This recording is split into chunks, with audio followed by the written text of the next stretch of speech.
here to join us today. He's come from Belgium to explain to you his understanding of the energy here at Avebury and why it's such a very, very special place. And what it means to us to have the energy of Avebury around us at this time, because it's a special time too. Over to Philippe. Okay, thank you.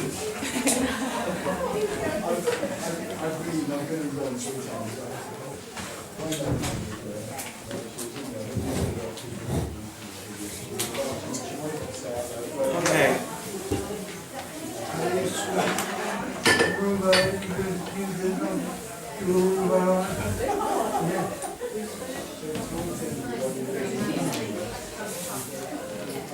Welcome, everyone. What do you expect we're going to discuss about on an Easter Saturday? We'll go back to traditional education and we'll speak about resurrection in many ways. And this is the right space to do it. I'll start by two stories in a book some of you might have read.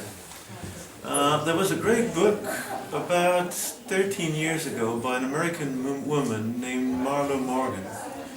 And the title was something like Mutant Message from There Under. It was the story of, it was her story, American doctor working in Australia. And for different reasons she ended up walking for 3 months in the desert, bare feet, with Aborigines. And she discovered then that they were telepaths. One of them shot or killed a kangaroo, a big one, and the kangaroo was too big to even cut in piece and take away.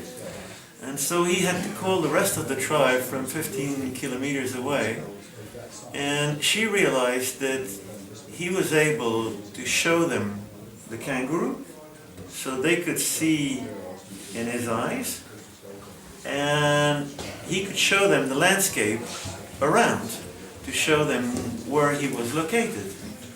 Now that sounds great, acceptable in the book you're reading peacefully on a cold winter evening, peacefully at home. But if you really think about what it means, especially after the lecture of Down, who's been channeling some amazing messages coming from elsewhere, if you bring it one step further, it brings us close to resurrection. Just imagine that you're sitting with your best friend or with your partner in life or whatever, and he can see everything that's in your brain, and you can see everything that's in her or his brain. And you can also share your emotions. And imagine you'd be able to do that since you were born, and you'd still be one being, one human being, but at the same time you'd feel very much one with everybody else in the tribe. You'd have an individual consciousness and you'd have a collective one for the tribe. Interesting byproducts of this would be that things like, cheating in politics or cheating in business would clearly become impossible. So that if you can read in people's mind and brain, people have to become transparent to each other. The writer asked to the Aborigines, how can you become telepath, and can you become so? And he said it's very easy. First, you have to start as a kid. It makes it easier. It's just like any language you want to learn. Better learn young than later on. But I think even for us, it's not too late. And he says the other condition is that you don't have to have a single cubic centimeter in your brain that's private. The minute you close part of yourself, you shut yourself off of the network. Now, what does this have to do with crop circle and crystal skulls today in Avebury? We'll come to that little by little. The next story starts here a long time ago. If you go back 8,200 years ago, something quite special happened here, especially for British people.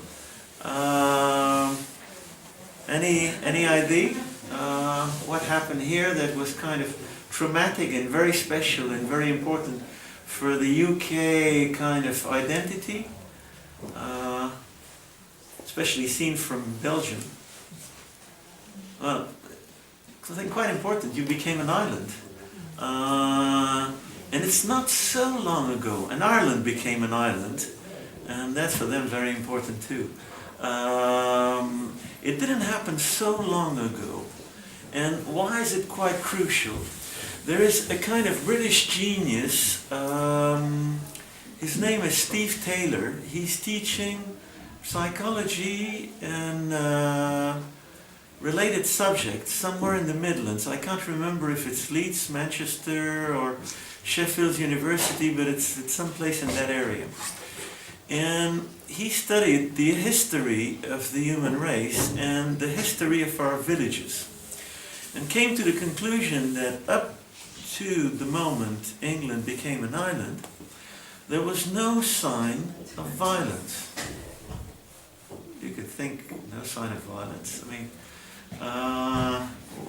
how's that possible? This leads us back to resurrection, basically. Why didn't he didn't see any violence? There was no signs in the old villages of walls. They were not surrounded by walls or defenses. There were also weapons of hunting, but clearly no weapons of war. And more interesting, everybody was buried together, men and women alike. There wasn't a huge tomb of, the big chief, and then the common tomb or grave of the rest of the village. That only came later. Meaning that everybody at that time was equal. We've been told that humanity has been improving over time, but somewhere the evidence says this is bullshit. If you go on Amazon.co.uk, or even if you go to the hat shop, you'll find books of Steve Taylor. He's clearly becoming in spiritual world one of the big writers, and don't hesitate to buy his book. The last one is named Back to Sanity, and it's really a stunning book. What he's saying in there is basically that we have 2 parts, even 3 parts in our brain. We have a little one here that we share with reptiles, but he says we have 2 big ones here. The left one, which is a computer, and the right one, which is a modem. And he says the modem side we're not been using since 8,000 years, or very little. Musicians do use both sides of their brain, and they use that to relate to the people listening to their concerts, and they use that to relate to the sensitivity of the guy who wrote the music piece. People who are like Dan, very telepathic, use both sides of their brain. But really what happened 8,000 years ago? 8,000 years ago something very brutal happened. We don't really know why, or we start having an idea of why, but we had glaciers. We were in the middle of an ice age, and those glaciers were actually stopping in Swindon. This part up here was not covered with ice, but all the way up to Swindon it was covered with ice all the way from the North Pole to down here. France was completely covered all the way to Marseille, except the left part, the southern part of France wasn't. Now what happened is, in 2 days' time, in a week time, in a very short period of time, all these glaciers melted. Was the result that we had a tremendous flood here.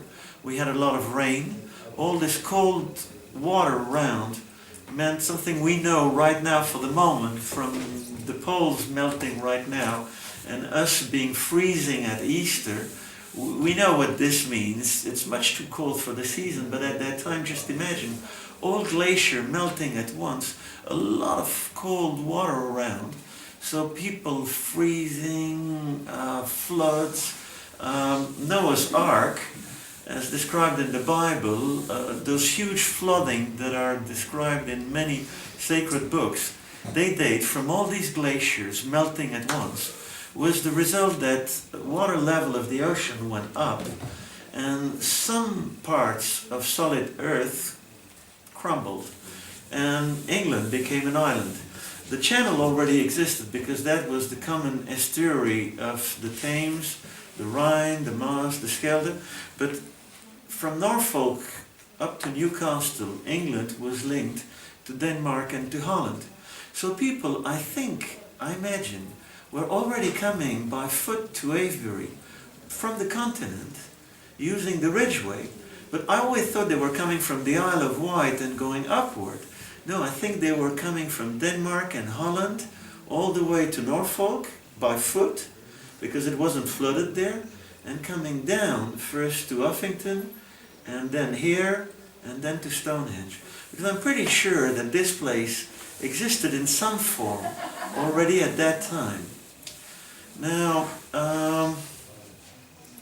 further down, there was a real problem. Further down, if you go to Sahara, if you go to Egypt, if you go to the Middle East, if you go to Kazakhstan, Uzbekistan, part of the Himalayas, there they really got roasted. And the problem is that in a few minutes a desert was created going from Dakar all the way to Beijing.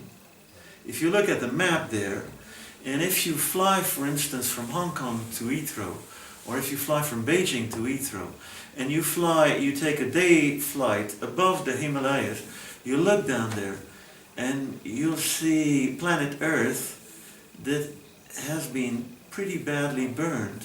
And you look there, there's no green. Everything is melted, is roasted, and you kind of wonder what did hurt this planet in such a way that there's nothing growing anymore.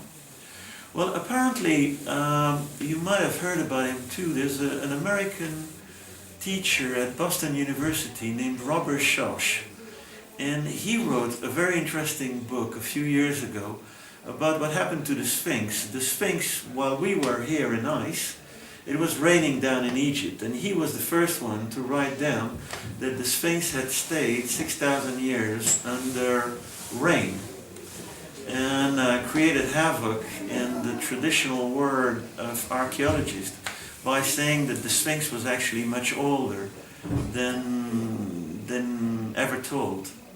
Now, Robert Schoch wrote a book quite recently, about 6 months ago it came out, where he said 8,000 years ago the sun probably produced a huge flame. Quite often there are special flames on the sun's surface, and we get aurora borealis here in Europe. But there it was really a big one, was the result that we felt really burned. And if you look at the caves in the Sahara, what you'll realize is that you'll see paintings of water, of animals, of green landscapes. And all of a sudden everything got roasted. Now, what does this has to do with crop circles and with crystal skulls? We're slowly getting there. Just imagine, before we got roasted, we were here, like those guys in Australia that this girl spoke about a few minutes ago. We were strongly telepathic, and we were using both sides of our brain. We were connected with our loved ones, with our kids, with our animals. We were connected with our planet. We were connected with the trees. And we were connected with the rest of the universe. We have lots of cousins up there. Some of them, primitive like us, still have to move themselves in steel boxes to move from one place to another. We need cars. We're really the very primitive one, and we can't even fly. I mean, they have flying saucers, but I would say this is, you know, maybe 5% of the people up there still have to use those primitive means. Most of them are more sophisticated than that and can move from one place of space to another one dimension to another without having to use hardware. And I think the people who speak to Down don't need much hardware to communicate with her. And at that time we didn't need hardware either. We didn't need mobile phone or internet to plug into the neighbor. We could do it using our part of the brain. And we can still do it, but the thing is nobody's done it for the last 8,000 years, so we've kind of forgotten. Now, what happens is this flames either burns everything or floods everything. What happens a week later, there's nothing left in the fridge. You turn the water tap, no water coming out, or there's so much water in your garden that you wonder how you're going to survive. And what happens? For the first time, violence pops up. What you don't have anymore, you have to grab from your neighbor. And if you have to grab something from your neighbor, you'd better not let him read your intention when you're coming to take away his cattle, maybe his wife or his kids or whatever. Or if you're coming to fight to get his piece of land where he still has water and you don't anymore, you don't want to show your intention. So you kind of switch this modern part of your brain off, and you become violent because you have to become violent because it's the key to survival. Now some primitive part of the planet, so-called primitive part of the planet, don't get that phenomenon as badly as we do. And people in the rainforest in Brazil today, or in Ecuador, or in Australia, still today, they're linked to each other, and they're so-called primitive, but that they're actually, as human beings, much more sophisticated and lucky than we are, because they're still connected to everything. I mean, somebody with whom you're connected, you're not going to kill, you're not going to be violent. You don't know what competitiveness is. You don't know what productivity is.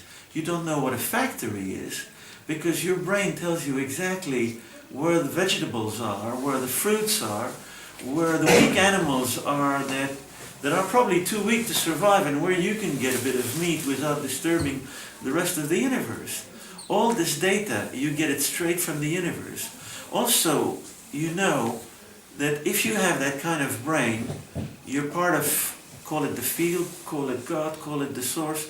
Each of you has his own name for this kind of energy that has created everything. And actually we're all waves of the same ocean. That energy created everything. Created me, created you, and we're all slightly different individually, but we're all part of that same energy. And when this part of your brain still functions, you know that, so that you're linked to everyone, and you even think in a different way. I mean, I've been married with the same lovely person. I've known her for 40 years. And quite often I'm in the tram and in the subway and in Brussels. And I'm thinking, you know, I have this lovely girl beside me in the subway. And I'm being very personal, but I have to admit that she's absolutely lovely. And that I can imagine different things that we could do very pleasantly together. And then I think, well, imagine we'd be totally telepathic, my wife and I.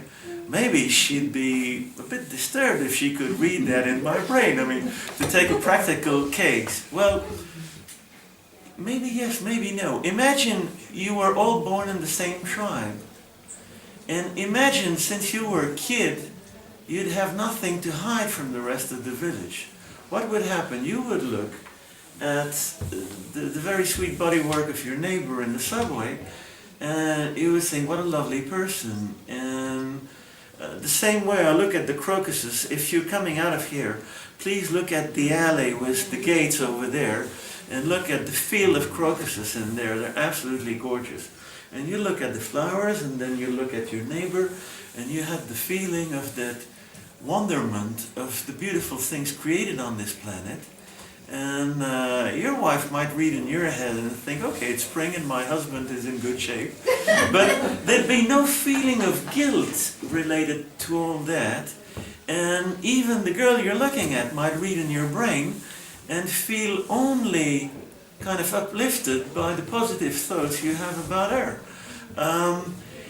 Just imagine what this world would look like. Maybe my last example isn't the best one, but we'd be living on this planet with a feeling of complete difference with what we have right now. What we have right now is we're feeling that the political world is kind of at the end of what it can express and not maybe the best end.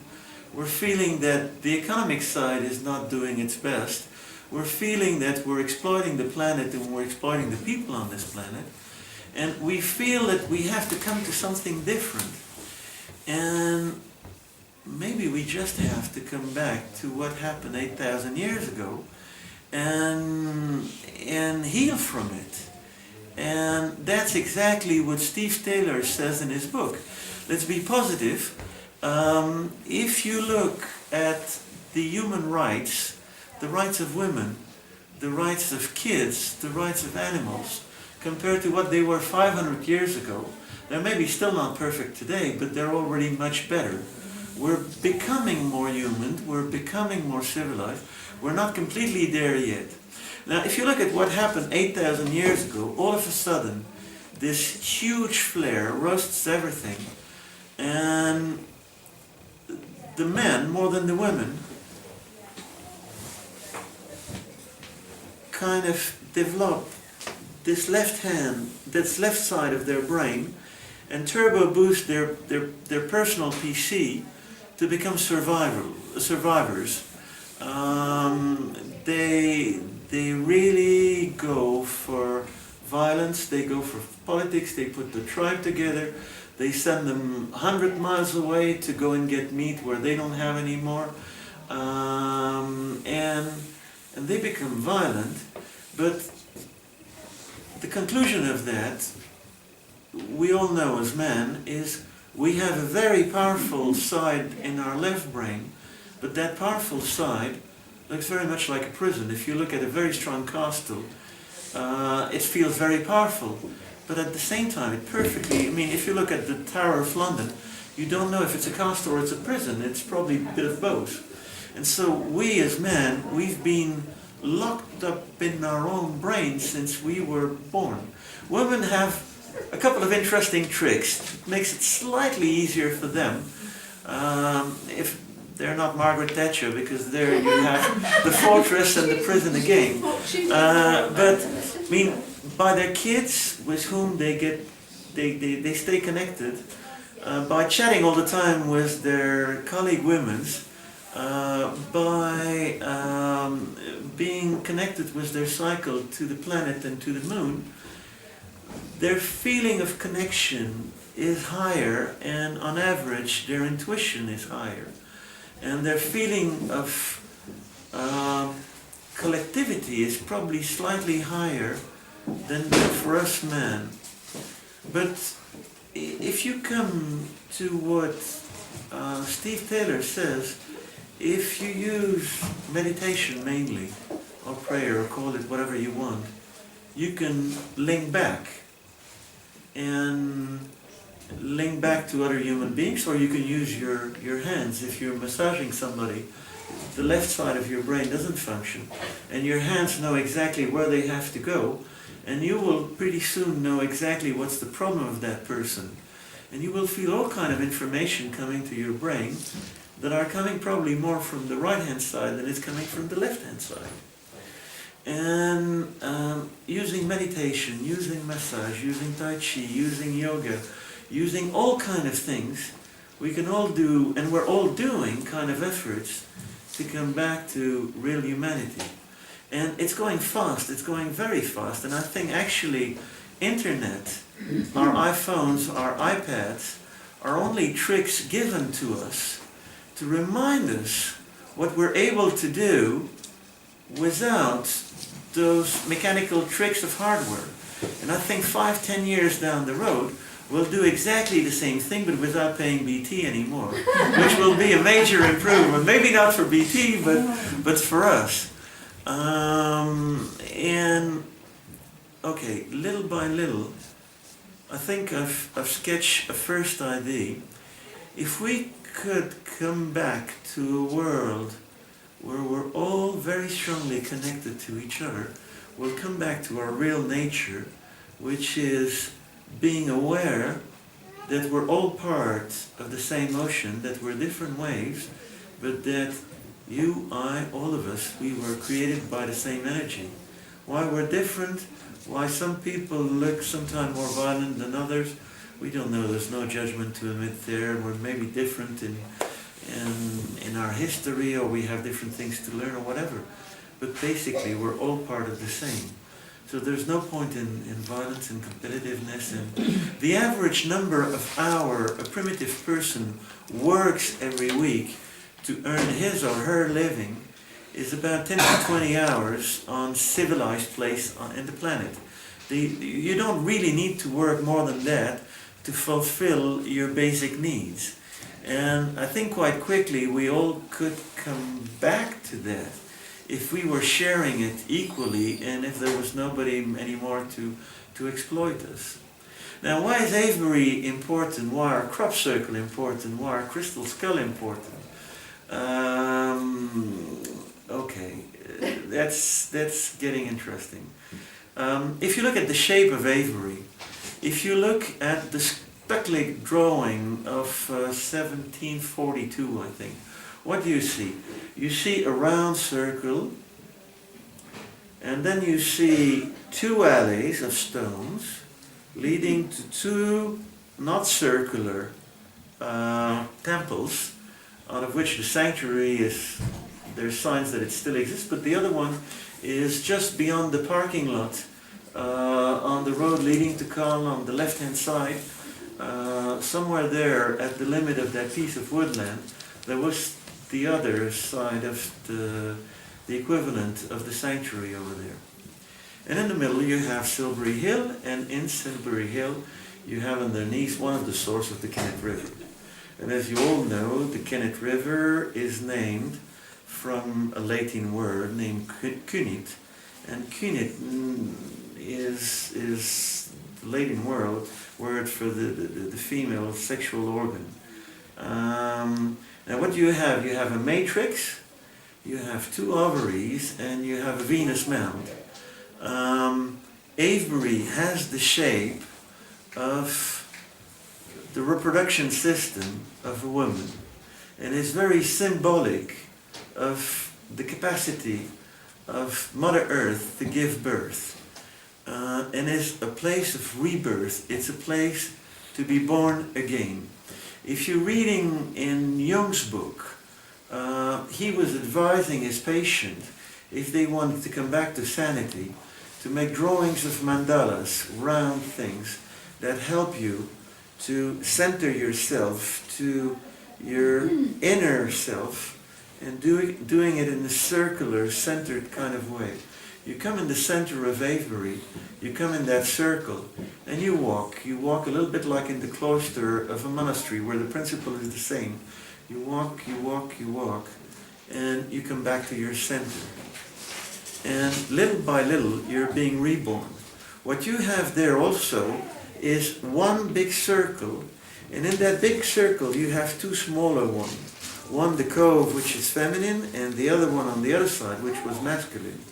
And the huge stone, 7.5 meters high, that was in the middle of that masculine side, very masculine, was destroyed by the church. Probably the local priest, being jealous, he didn't have such a one.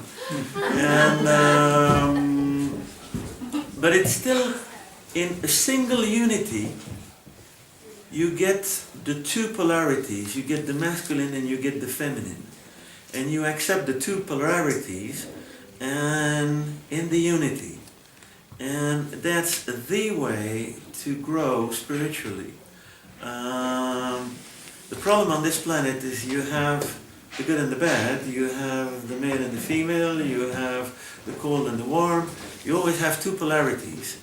And if you get it wrong, you do it like George Bush Sr. or Jr., I can't remember, who said it's going to be the war of the good against evil or something like that.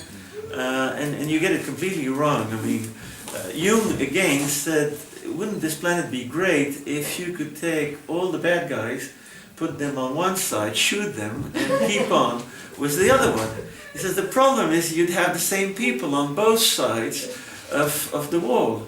It's all of us, happily. We have a crazy side, we have sometimes a negative side, we have the two polarities within us, and happily, otherwise life would be very boring down here.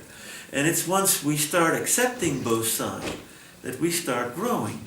And that's one of the big messages of Avebury. Avebury is one huge circle, the biggest stone circle in Europe, probably the biggest temple to Mother Earth in Europe. And people used to come here already 10,000 years ago. We don't really know when this thing was built. We don't even know by whom. Go and speak with David Dowson, who runs the museum in Devizes and knows probably most about these places, because he has all the artifacts of both Stonehenge and Avebury. And you ask him who built this place and when was it built, he doesn't have a clue. He has a lot of humor and he's a great guy, but when you discuss that with him and you say, who did it? Who moved this 120-ton stone from the cove, you know, from the Marlborough down here, and with what kind of technology? No idea. When? No idea. But this is a beautiful place. I mean, it was built a long, long time ago by people who were quite smart, and they designed it as a place to become human again and to be born again. And it's just like if you look at the drawing of a church, you have roughly something going like that, and then you have a kind of cross thing with quite often a kind of bit on top. Well, it's actually the same principle. It's typically a woman's body, and you come in between the legs and you spend an hour in there. And but you're laughing, but that's originally why it was made. We're not being told by the priest anymore because they became ashamed of those kind of ideas. But this was the real design of those things. You come in, you stay there for an hour, you meditate deeply, you go upwards spiritually, and then you come out transformed. And the site of Avebury is just that, at square power. Huge, gigantic. I mean, most of you probably know that there is a dolmen in Devil's Den, halfway between here and Marlborough.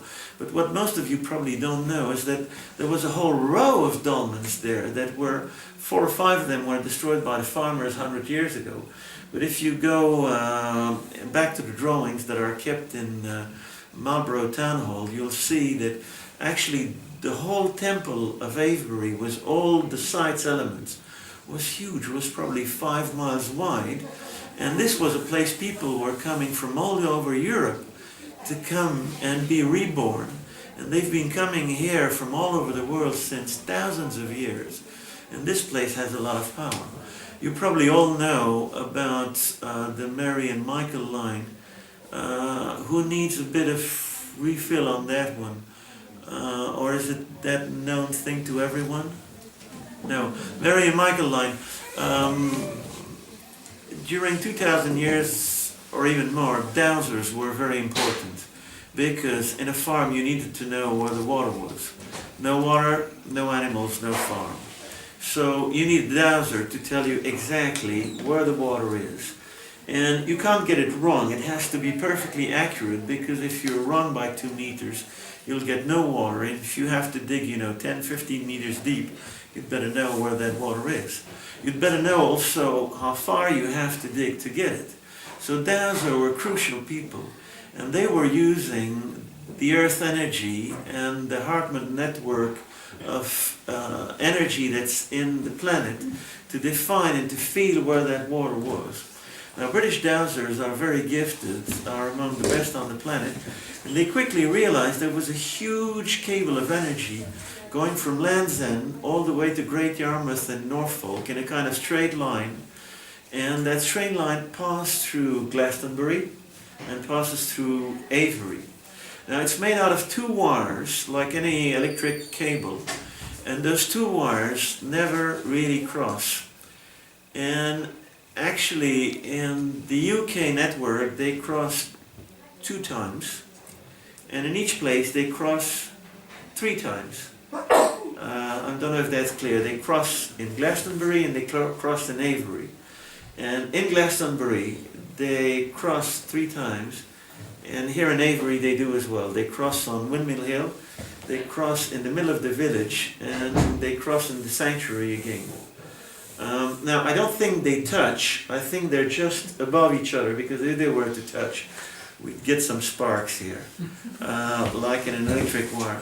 Now the interesting thing is, in 1967, a guy in San Francisco, or rather in Manchester, named Robert Kuhn, had a very interesting experience, and he was told a number of things in Manchester, had a massive vision of the world.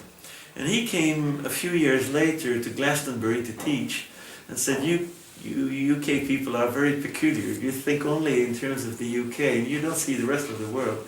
If you have this huge cable coming from Land's End to Great Yarmouth, you can realize that it doesn't start in the UK and it doesn't stop in the UK. It goes a lot further. And actually he brought the drawing that you can find on a website named earthchakras with an s.org. And it speaks about 2 dragon lines. The Hartmann network of energy works with almost squarish things of 2 meter on 1.80 meters.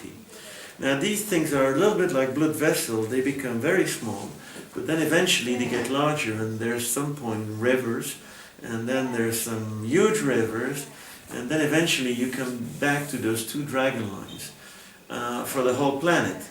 And one of the dragon line is the one coming here in Avebury.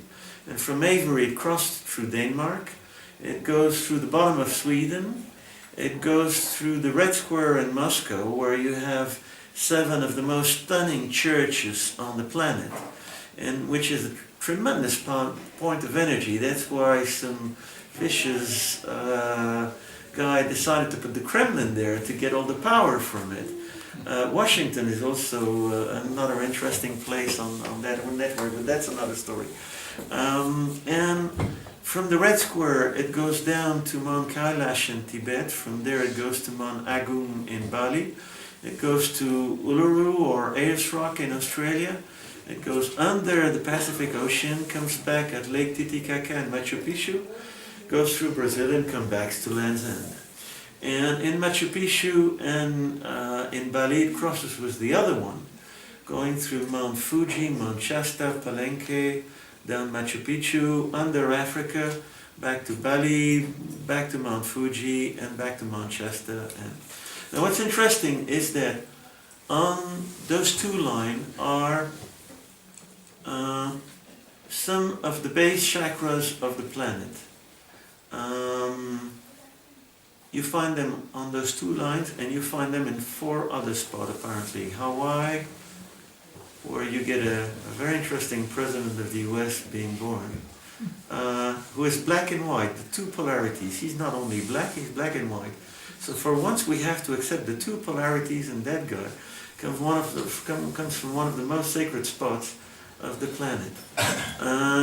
You have Lake Taupo in New Zealand, you have the pyramids, and Jerusalem is kind of one mushy, very powerful place. And the last one is, I'm forgetting one. That doesn't matter, it will come back later on. Oh yeah, Table Mountain near in South Africa. But on those lines you have a very important spot. And one of those very important spots is here in the UK. That spot is not only Avebury, but it reaches all the way to Glastonbury, Shaftesbury, Stonehenge, and is considered by Robert Kuhn as being kind of the heart chakra of the planet, which explains where we're getting 1/3 of the crop circles here every year of the planet. Now, one interesting point is we're coming from, sorry for my pronunciation, I never get it right, but from the Pisces to Aquarius in terms of Pisces to Aquarius. say Pisces to Aquarius. Pisces to Aquarius, so there is a huge cyclus of 25,000 year roughly, being named the long year by Plato, and we're going through the 12 constellation, and we're just moving from 2 years of Pisces to Aquarius. Now, in that cycle, the planet is becoming more conscious, then less conscious, and we're going towards more consciousness. And this whole network of energy line of the planet started waking up on the Easter day. It's very interesting. The Easter day of 1984. And it started, of all places, every time I say that I'm a little bit, it started here in Avebury, Easter 1984. The whole planet waking up here in this very spot, which tells you how important that spot is for the whole planet. Then the other 13 points that I mentioned started to wake up in a time of, in a range of about 10 years. Now each of them is linked to two other spots. Here Avebury is linked to Berlin and to Barcelona. And these three spots started to wake up. And if you're in Brussels, in the middle of those three, you start waking up as well. Now, these 10 spots, each of them has a radius of action about 1,500 kilometers. Meaning that if you're in Mount Fuji is very important, it's the most sacred places in Japan, but it has a radius of 1,500 kilometers at least. It clearly influenced Korea as well, and a good part of China.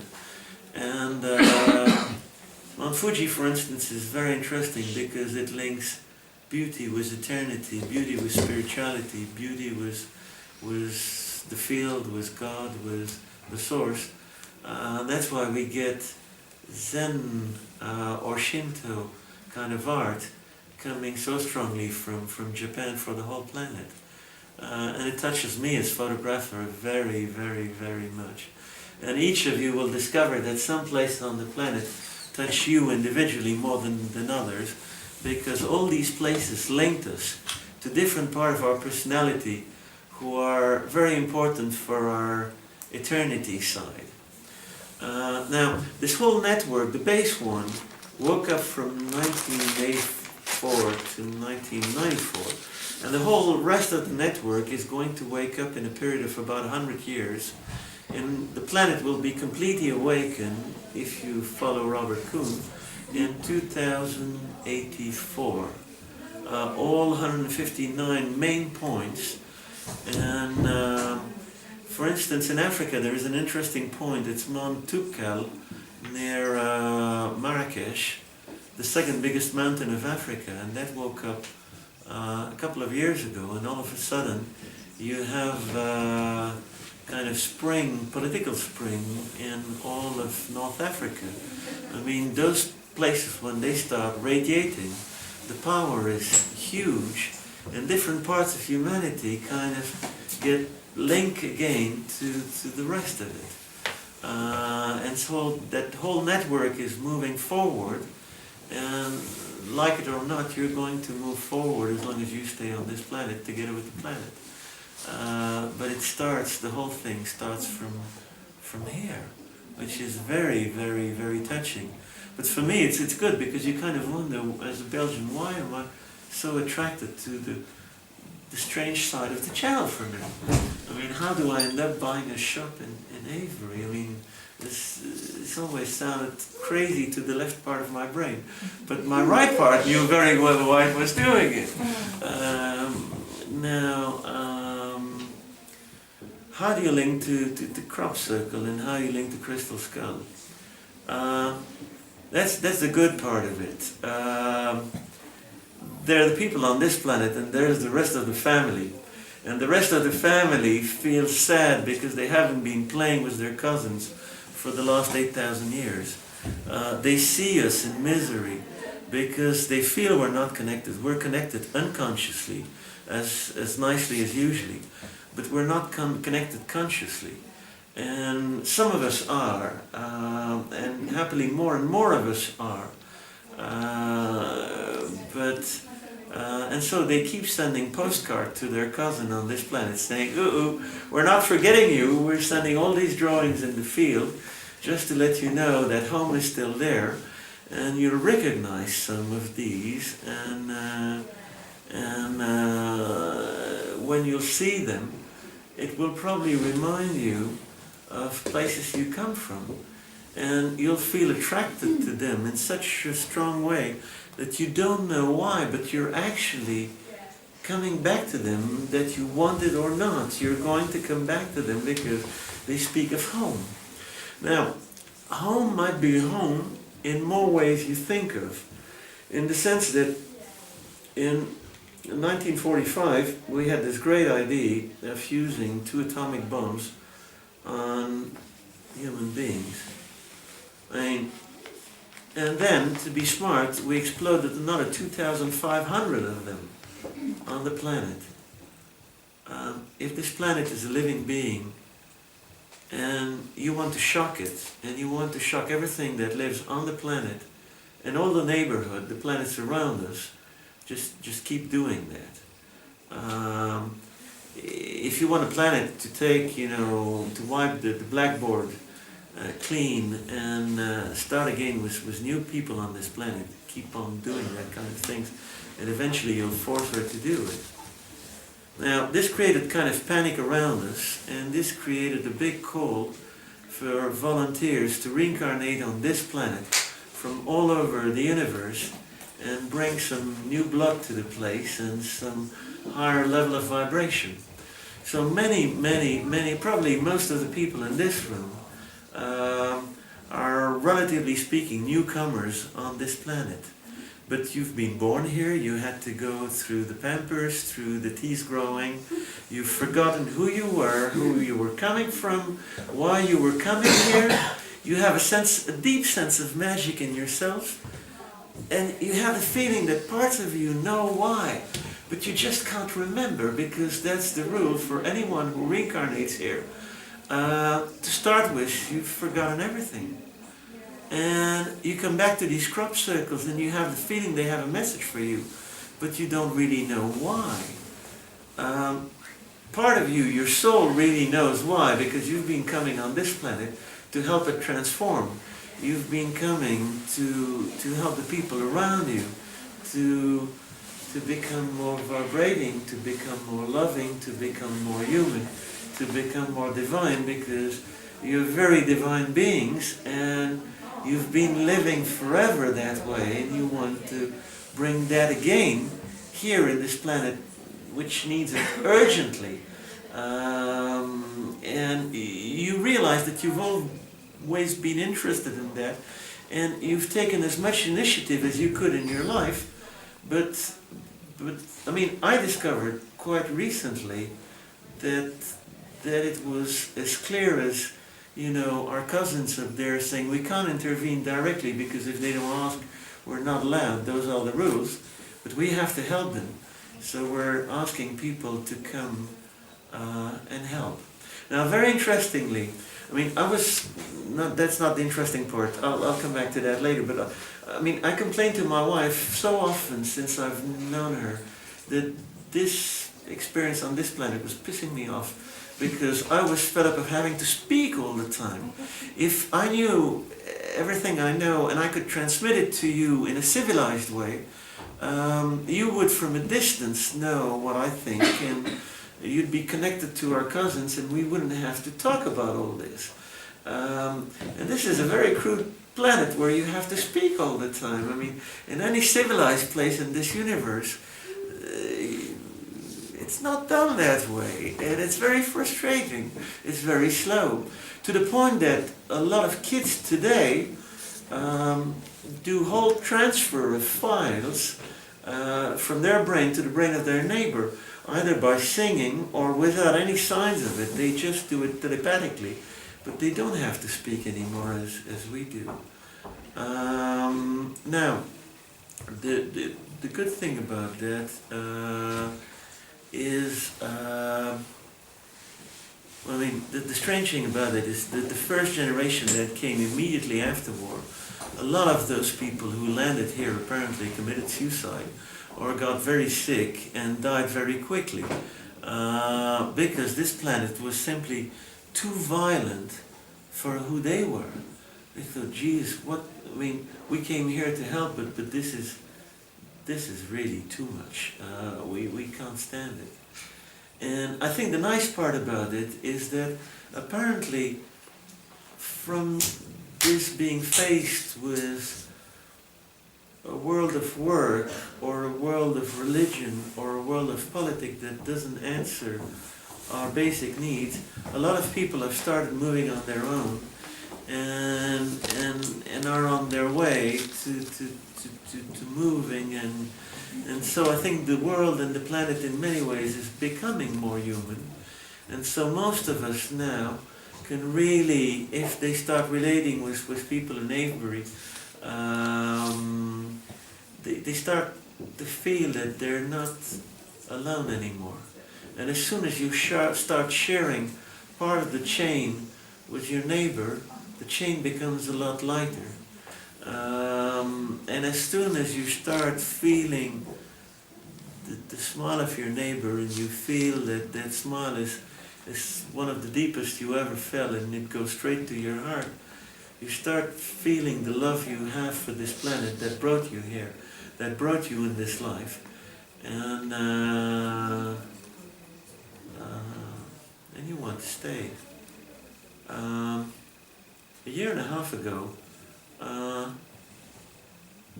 somebody told me, part of you has had it for this planet and you don't want to stay anymore. You want to leave, you want to die, and you want to go away. You've had it, you've given everything you could to this planet, and you have the feeling people don't understand you. You're fed up of feeding so many things and not being able to share them with others, and parts of you wants to go. And she said there's another part of you that loves your wife, that loves your kids, that loves your family, that loves the earth, that loves flowers, that loves down and sunset, that loves the smell of a beautiful flower, and there's part of you that wants to stay. And the universe doesn't know where you want to go. You can die very quickly, or you can stay, but you have exactly 10 days to make up your mind. And if 10 days you didn't make up your mind, you're going to die. At that point I had very strong cancer of the stomach and of the liver, and I had to make up my mind in 10 days, and I decided to stay.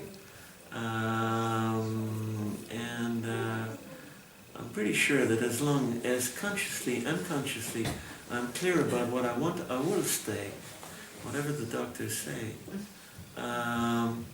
And relating to people who want to move as well, such as you do, this planet becomes amazingly more human and more livable and more joyful. And that's where we have to head for.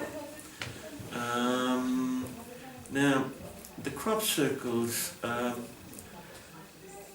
there is a Californian girl who came here in 2000, and she was a very good channel and link with the guy in charge with the crop circle operation. And she wrote 10 pages on what are the crop circle, by whom they're made, what they're made for, how they're made. And the guy says, I shoot them from 6 million light years from here, and they're so powerful that the main thing I have to do is, before they reach the planet, I have to filter them down energy-wise, because if you were to get what I'm shooting at the full power, this planet will explode into pieces and would be shattered. But it's getting massive injection of energy to start with in the heart chakra here in Avebury, and then at critical places all over the planet, and it helps to regenerate this system of energy and these cables of energy, and it helps everybody to grow upward.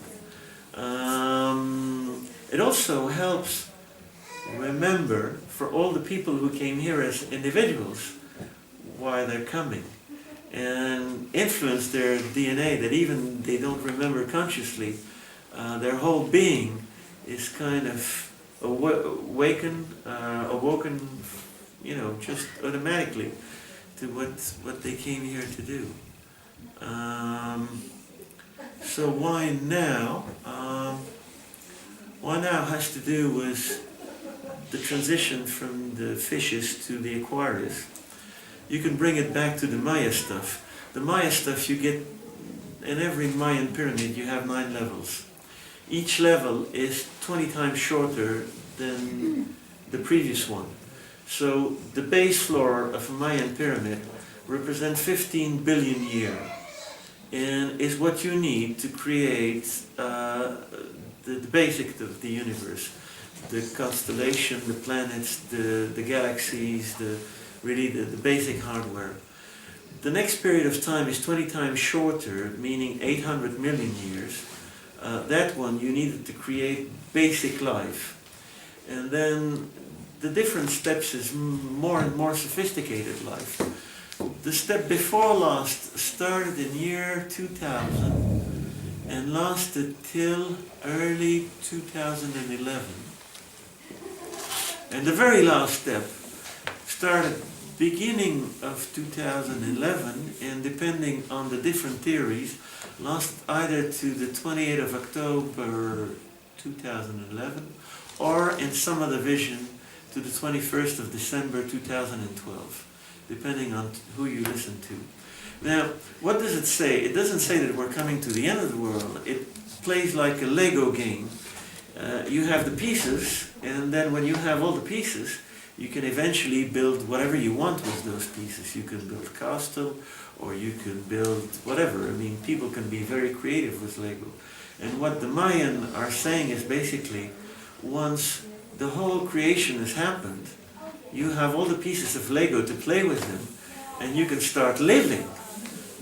You're not going to disappear, it's not the end of the world, it's the beginning of the world. And it happens at the same time as this transition, and it happens at the same time that we're eventually going to start being connected to each other.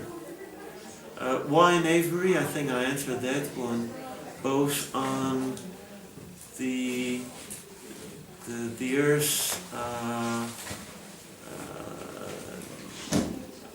energy system, and I answer it in the shape of Avebury. So whenever you come to this area, keep walking in that circle. And every time you walk in that circle, please be aware of what you're doing. You're walking in one of the most powerful places in the universe to be born again. And the moment you'll be fully aware of that, the power of transformation in every single of your cell is increasing tremendously. And keep doing that once in a while, and you'll soon have little stars tingling in your eyes and in your fingers, and you'll start looking not anymore in the bodywork of your neighbor, but in her soul, and you'll start becoming human again. So it all started in Avebury on Easter Day a number of years ago, and we're back here in Avebury on an Easter Day, or almost. It's tomorrow, and it's only logical. The circle is back to where it all started. So that was about it. Thank